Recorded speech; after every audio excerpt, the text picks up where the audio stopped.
ইনকেলাব জিন্দাবাদ। বাংলাদেশের মানুষের কিছু কমন সমস্যা নিয়ে কথা বলি। দলের নেতা যেটাই বলে ওইটাই সঠিক, এটা নিয়েই প্রচার করা শুরু করে দেয়।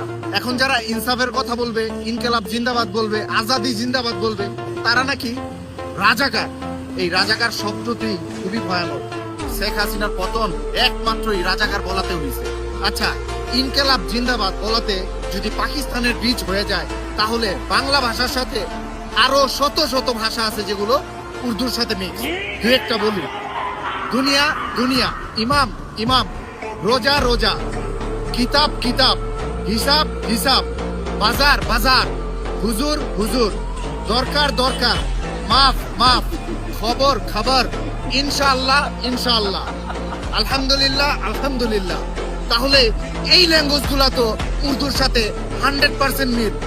এই ল্যাঙ্গুয়েজ গুলাও পরিবর্তন করা উচিত। তাহলে শুধুমাত্র ইনসাফ ইনকেলাব এইগুলো নিয়ে তাদের এত সমস্যা কিসের? কারণ এই ইনসাফ ইনকেলাব এই শব্দগুলোকে তাদের কলিজাতে যায় লাগে, ফ্যাসিস্টদের কলিজাতে যায় লাগে।